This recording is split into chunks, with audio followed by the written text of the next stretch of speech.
This animated video is a demonstration of iGuide 2.0.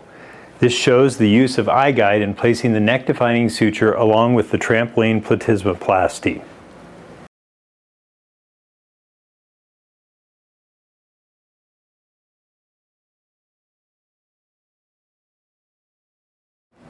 The operative plan includes preoperative marking to note ptotic submandibular glands and platysmal bands, positioning of the head and neck, infiltration of the head and neck and face, tunneling of the neck and face, liposuction if indicated, facelift if indicated, and then lastly the neck-defining suture and trampoline platysmaplasty. As in all neck cosmetic procedures, it's important to have exposure and visualization. This animation demonstrates the various places of a pillow that will help extend the neck. The best place is underneath the shoulders, thus allowing the most extension of the neck. The neck area is then infiltrated, the area is tunneled with a liposuction cannula, and then fat is removed if it is indicated. And lastly, the placement of the matrix, either the NDS or the trampoline platysmaplasty. This procedure can be used as a standalone procedure in a younger patient with good skin elasticity or in conjunction with a facelift to treat the neck portion of the rejuvenation. The sequence involves injecting the neck with a tumescent fluid, followed by tunneling the subdermal area. These markings indicate where the trampoline platysmaplasty will be placed and are not placed at this point in the operation and are for illustration only. Prior to doing the liposuction, the entire neck and facial areas are tunneled with a 3 mm spatulated cannula without any suction applied. This will elongate the ligamentous attachments as well as roughen the surfaces, therefore creating a scar interface which will aid in healing as well as the longevity of the results.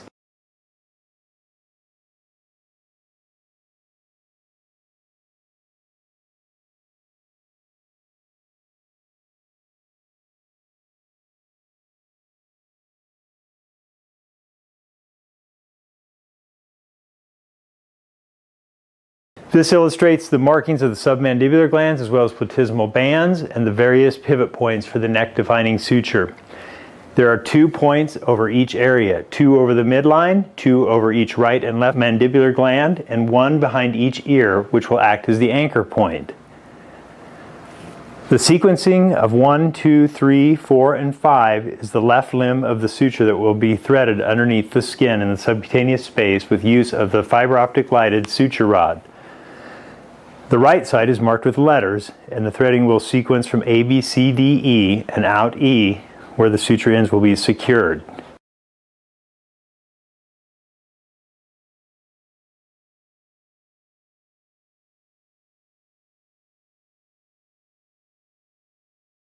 After marking the various sites, the puncture device is then used to puncture each area. The elevation of the skin here illustrates that the skin is elevated secondary to the tumescent fluid as well as tunneling.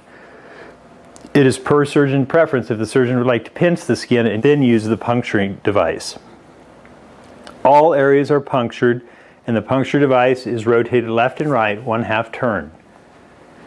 This dilates the small puncture, allowing the suture rod to pass easily. The dermal attachments around each puncture site are cleared using a clearing device.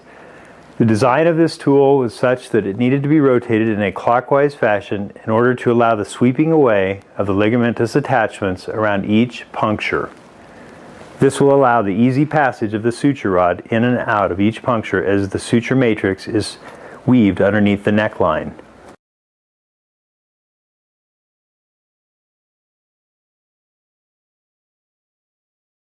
The neck-defining suture that is placed here works very effectively to elevate the structures and skin at the posterior aspect of the neck.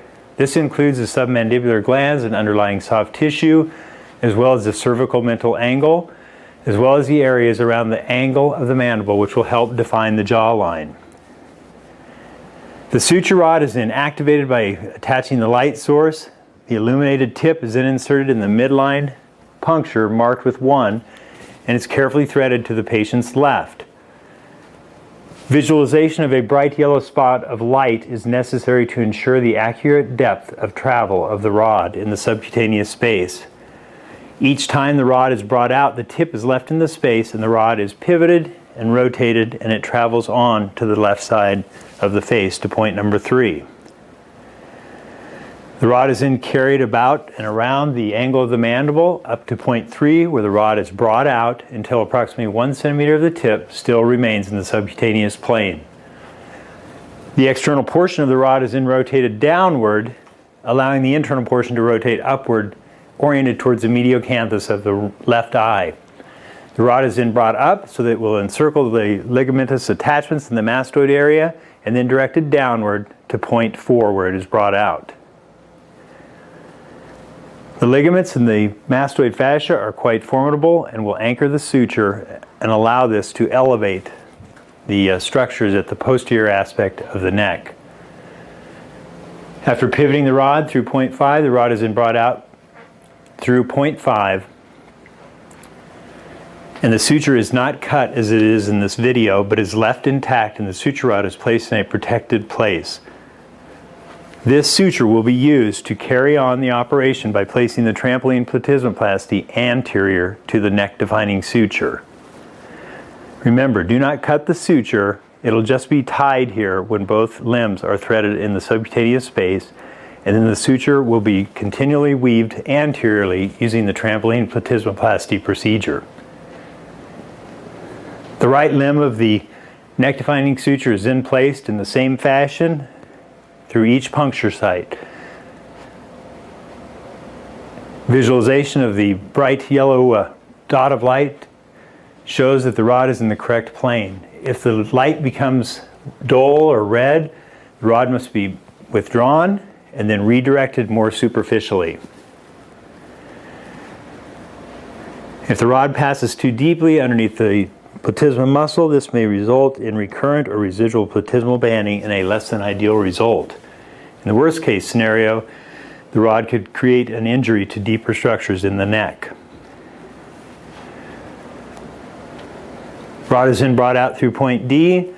It will then be pivoted, leaving the tip of the rod in the subcutaneous space, and the rod will be brought out through point E5. Of note, the sutures are not cut at this point. Suture rods are left intact and the sutures are tied together. And then the matrix is carried on anteriorly to place the trampoline platysmaplasty.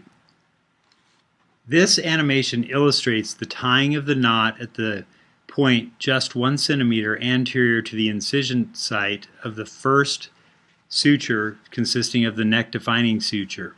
It's important to throw the first throw either using a single throw or double throw surgeon's knot to set the tension at the neckline. With the neck-defining suture, adequate tension is extremely important in order to obtain success of the procedure. If the suture is too tight, the patient will have an overcorrected neck and will feel a sense of tightening as he or she flexes the neck. If it is under tension, then there will not be any evident results, and the patient will not be happy with the operation either. So the point at which you have the perfect amount of tension is when you have the neck extended and you throw the first throw of the suture and pull it and tighten it just to the point where you just see the first signs of visible tensioning of the skin. When you see this, you can go ahead and put the second throw in to lock your suture. It doesn't matter what type of knot you use to tie the matrix in place. Whatever works best for you will work for the neck-defining suture. So once again in review, you throw the first throw, which will set the tension. You observe the neck and look for the point where there is just visible tensioning of the skin with the patient's neck extended. Once you've established the correct amount of tension, then you can go ahead and lock the knot by placing another throw. The first throw can either be a surgeon's knot double throw or just a single throw in a square knot, as in this application that you are seeing right now. I always throw another throw so that I have 3 throws of the knot to further secure the knot in this region prior to completing the remainder of the procedure by proceeding anteriorly and placing the trampoline platysmaplasty.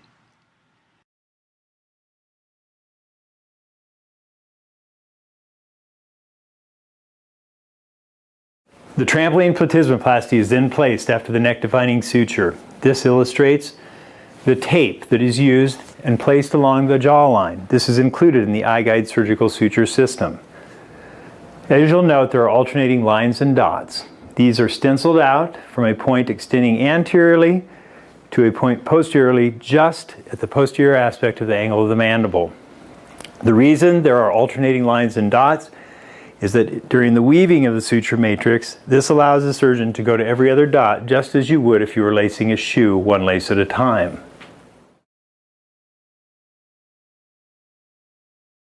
Usually in a woman with a normal sized mandible, 3 pivot points are used on each side. In a male with a larger jaw, 4 to 5 on each side. The marks underneath the jawline indicate pivot points where the rod is able to pivot as it travels underneath the jawline over the curved surface.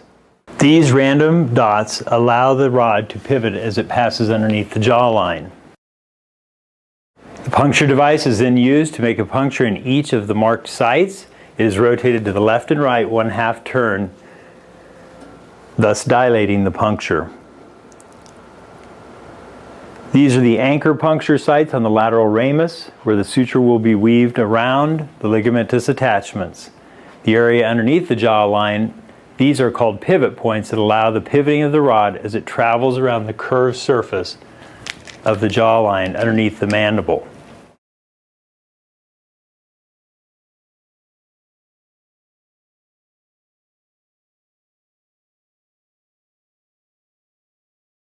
The dermal attachments are then cleared using the clearing device, which is inserted in each puncture, and it is carefully rotated clockwise 2 to 3 turns, allowing the sweeping away of the dermal attachments.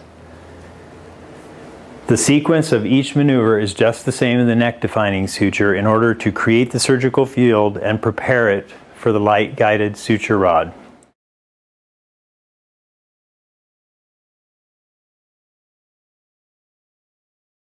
As the clearing device is inserted, it is then rotated upwards so that it is perpendicular to the skin surface and is elevated.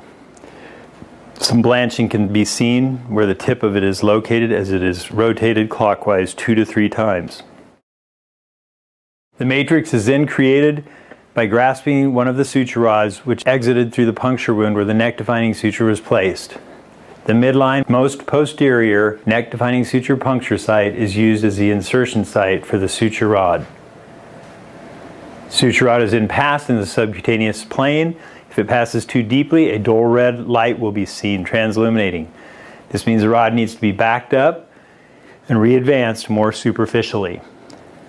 If the rod passes too deep, the muscle may be penetrated and the patient may have early, recurrent, or residual platysmal banding and less than ideal results. The rod is then almost brought out until there is approximately 1 centimeter of the rod in the subcutaneous space. The rod tip is then rotated, allowing the subcutaneous portion to be oriented towards the mediocanthus. It is then advanced approximately 2 centimeters, encircling and engaging these ligaments before traveling back underneath the jawline.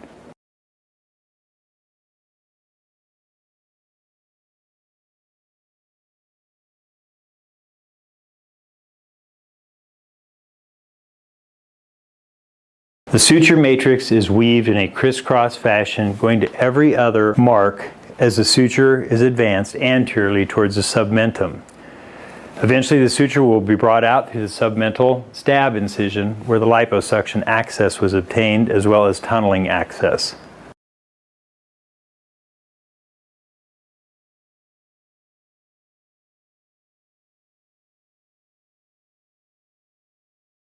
When the procedure is used in a patient after a neck lift or other facelift procedure or even liposuction of the neck, if there is no fat to be removed, only tunneling is performed prior to weaving in the suture matrix.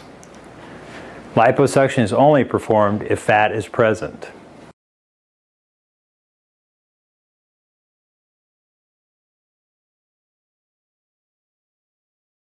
It's important to note that with each passage of the rod underneath the jawline, if there's any difficulty, it is okay to puncture and make a new pivot point underneath the jawline.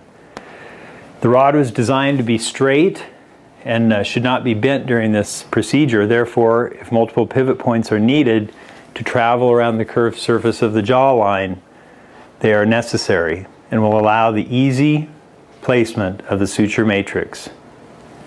Once again, illustrating the rod as it is rotated, encircles the ligaments, and then engages and is advanced downward underneath the jawline.